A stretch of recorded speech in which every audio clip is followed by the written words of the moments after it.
des Abîmes est une ville, bien sûr, mais c'est aussi la campagne. Que par conséquent, nous devons valoriser les atouts que nous avons. D'où ce projet ambitieux que nous avons à Belle-Plaine, le projet Taonaba, qui est un centre de nature et qui va permettre ici même aux Abîmes, eh bien, non seulement de pouvoir profiter de la nature, découvrir la mangrove, mais également s'adonner à des loisirs nautiques.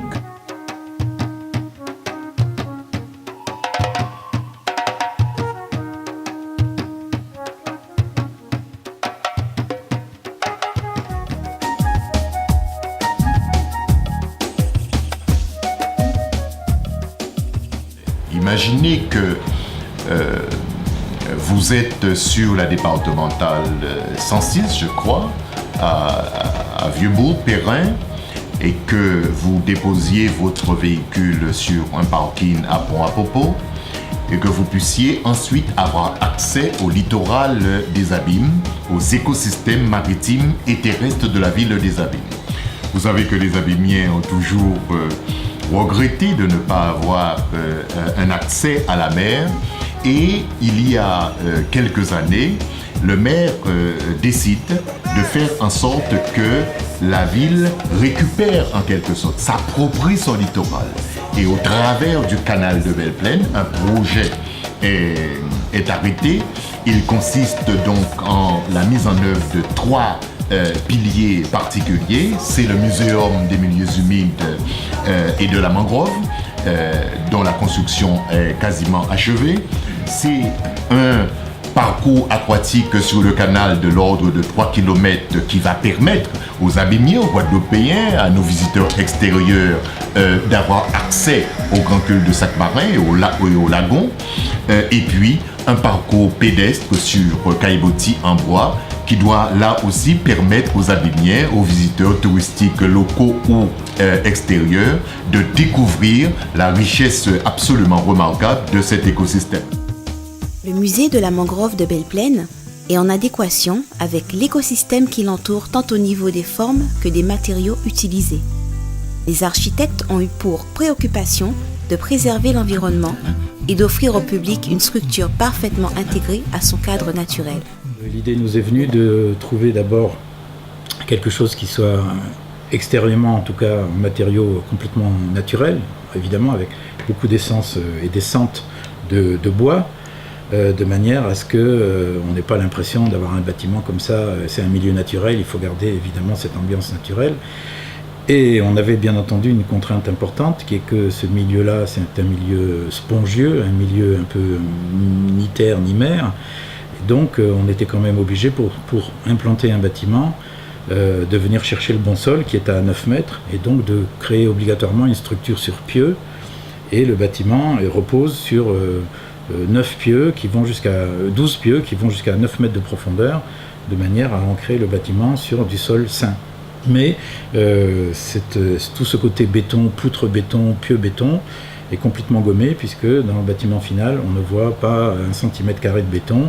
Tout est revêtu de bardage, de bardeaux, et même un matériau composite. C'est un projet assez contemporain, puisqu'on est quand même aussi tourné vers l'avenir, avec l'idée d'utiliser les cellules photovoltaïques pour apporter de l'énergie au bâtiment, de récupérer toutes les autres toitures. On a 2 grandes toitures qui amènent l'eau dans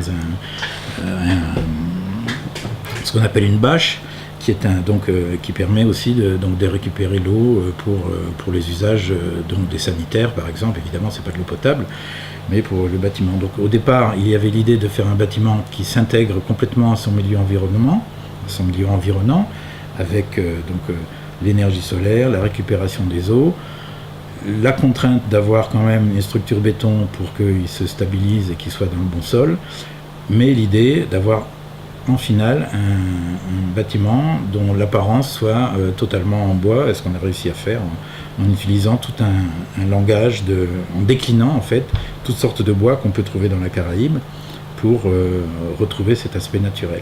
Les phases de construction, elles sont très classiques, mais c'est vrai que la particularité, c'est qu'elle a été réalisée par un chantier école.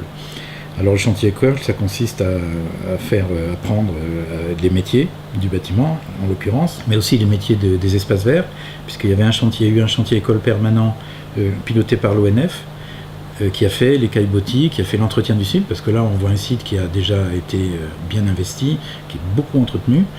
Ça demande de l'entretien, il y a toutes ces végétations qui repartent très vite, même dans l'eau, vous avez des nénuphars, des roseaux, toutes sortes de végétaux qui envahissent, donc là il y a un entretien. Et ça a été déjà organisé par un premier chantier école de l'ONF. Et pour le bâtiment, nous avons dû faire 3 chantiers écoles successifs, parce que c'est quand même, il y a 400 mètres carrés, 600 et quelques mètres carrés bruts. C'est un bâtiment qui est déjà très très important en termes d'ampleur pour un chantier école, surtout que vous avez vu qu'on a des grands poteaux bois en lamellé collé qui organisent autour du noyau de béton, qui organisent le développement des toitures et des surfaces couvertes. Et là, ça a été assez périlleux, ça fait 3 chantiers écoles au lieu d'un seul.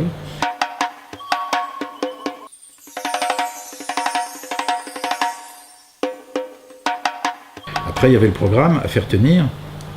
Pour faire tenir ce programme, il fallait à la fois donc l'idée de pouvoir se promener à l'extérieur, mais en même temps, évidemment, pour une exposition muséographique, il faut une certaine carapace, il faut une certaine intimité, il faut des éclairages délicats, il faut être un peu dans un cocon pour visiter des thèmes. Et là, l'idée, c'était c'est ce qu'on voit un peu dans cette architecture. La carapace, ça nous a fait penser bien entendu au crabe de mangrove. Donc on a ce côté un peu carapace, mais intimité quand on rentre à l'intérieur. Et puis en même temps, c'est un animal très symbolique du site. Il y en a d'autres, mais le crabe, il y en a partout, dans toutes les mangroves. C'est pour ça qu'on voit un peu ces 4 satellites. Alors il y a ce côté ouvert au site. Pour qu'il soit ventilé naturellement, on a 2 pentes qui prennent le vent, donc qui permettent de traverser, de faire au vent traverser tout le bâtiment. On a une coursive qui fait tout le tour, donc il y a l'intérieur, un peu intime, mais on ne voulait pas être entièrement à l'intérieur, c'est pourquoi on a recréé un patio au centre de la partie muséographique, si bien que tout en étant à l'intérieur par rapport à la visite de la muséographie, on a quand même un regard permanent sur l'extérieur grâce à ce patio qui est à l'intérieur. Et ensuite, donc on a un circuit qui fait une boucle autour de ce patio pour les thématiques à aborder. Et puis on a 4 petits bâtiments qui sont plus techniques. C'est le bâtiment des sanitaires, le bâtiment de salle de réunion, le bâtiment de secrétariat, etc. qui constituent les 4 petits pôles, les 4 petits satellites qu'on voit à l'extérieur du bâtiment, qui est par nature compact, aussi du fait des problèmes de pieux, on ne pouvait pas s'étendre. Donc il a cette compacité, mais en même temps c'est un atout pour donner cette intimité à la visite. On va pouvoir investir par des sentiers, des parcours de découverte. Là, vous avez vu qu'autour du bâtiment, il y a déjà ces sentiers caillebotis qui permettent de faire une incursion dans la mangrove humide où on ne peut même pas aller parce qu'on s'enfonce. Donc ce sentier, qui était aussi un peu une idée un peu technique, un peu compliquée, parce qu'il fallait ni s'enfoncer, il faut penser que l'eau peut monter dans ce genre de milieu, elle peut monter à 1 mètre, c'est la raison pour laquelle le bâtiment est également sur pieux. Ce caillebotis qui permet de faire un circuit de 500 mètres dans la mangrove humide et de voir aussi des espèces végétales assez inédites et très propres à ce milieu. Il y a le parcours aquatique, donc on fait en bateau, puisque le bâtiment est situé près du canal de Belle-Plaine, qui a été curé pour permettre la navigation de petits bateaux avec des touristes, des visiteurs. Il y a le débarcadère, et du débarcadère, on peut aller faire 1 kilomètre vers la mer et arriver dans le Grand Cul-de-Sac et revenir. Alors il y a aussi un autre point d'accueil, donc on voit que c'est un site qui est assez étendu, un autre point d'accueil au niveau du pont à Popo, où il y aura là un grand parking, et à partir duquel les visiteurs pourront venir à pied aussi, en faisant 1,5 km à pied, une petite promenade, le long du canal pour arriver à la muséographie, et de là pouvoir partir soit à pied dans les circuits de caillebotis, soit en bateau pour prolonger vers la mangrove. Alors dans la structure, il y a donc le deck qui est en IP, bon, c'est un bois qu'on trouve de plus en plus maintenant parce qu'il est très bien approprié pour les planchers comme ça. On trouve du pin qui est un matériau de construction très intéressant, mais qui doit être traité bien entendu, donc qui est traité mais qui a une bonne résistance mécanique. Donc par exemple les poteaux en lamellé collé sont faits en sandwich de pin. Les bardeaux verticales sont également en pin, parce qu'on n'avait pas les moyens de se payer sur des grandes surfaces des bardeaux qui sont traditionnellement en bois de Guyane, en wapa. Et puis après, on trouve sur des balustrades, enfin des petits accessoires, on trouve du mahogany, du courbaril, enfin on a décliné un peu tous les bois. Et on a par exemple aussi un panneau composite qui s'appelle le Trespa, qu'on voit sur la façade principale. C'est de la particule de bois avec des résines synthétiques, qui a une excellente résistance mécanique et qui en même temps est imputrescible. Il y a l'inox aussi pour les balustrades, enfin pour des balcons, des choses comme ça. Donc c'est des matériaux du 3e millénaire, contemporain, mais avec cet aspect quand même rattaché au climat, à la tradition, au bois, enfin à tout ce qui peut être... Les toitures sont...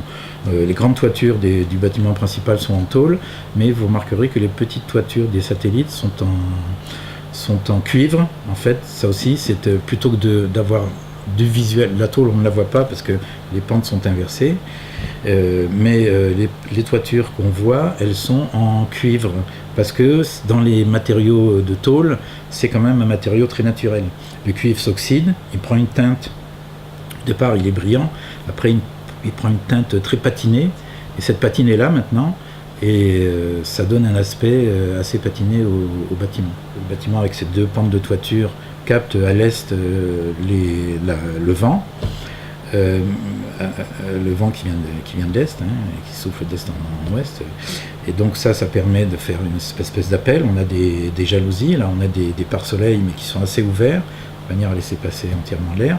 Donc l'air peut s'engouffrer à l'intérieur du bâtiment et peut ressortir jour et nuit par des petites ventilations qui font toute la périphérie de la salle principale de la muséographie.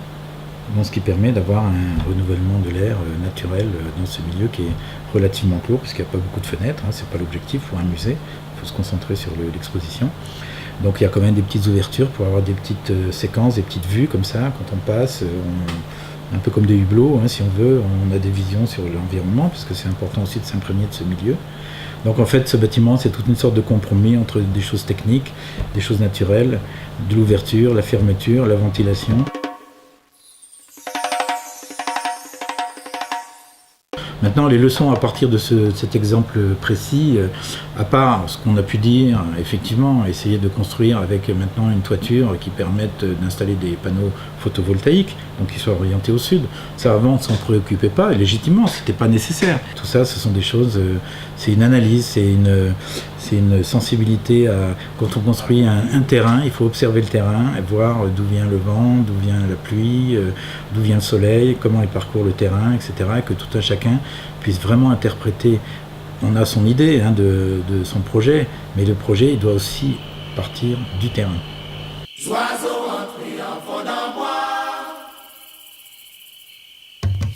Les zones humides, espaces de transition entre la terre et l'eau, constituent un patrimoine naturel remarquable en raison de leur richesse biologique, mais aussi des importantes fonctions naturelles qu'elles remplissent.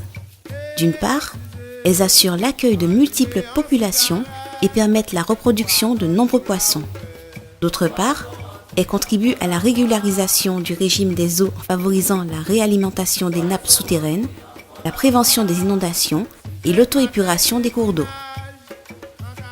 Le projet Taonaba, qui est un centre de nature et qui va permettre ici même aux abîmes, non seulement de pouvoir profiter de la nature, découvrir la mangrove, mais également s'adonner à des loisirs nautiques, tels le canoë-kayak, tel le pédalo, tel les promenades en bateau ou en canot plutôt. Bref, et faire en sorte qu'au cœur de l'agglomération, la ville des Abîmes puisse offrir non seulement aux Abîmiens, mais à tous ceux de l'agglomération, un espace de respiration qui leur permette véritablement de profiter pleinement de ce que nous offre la nature et profiter pleinement de leur vie en milieu urbain, j'allais dire en milieu urbain, c'est-à-dire dans un lieu qui concilie le rural et l'urbain, c'est-à-dire bien montrer que les Abîmes constituent une ville qui marche sur ces 2 jambes.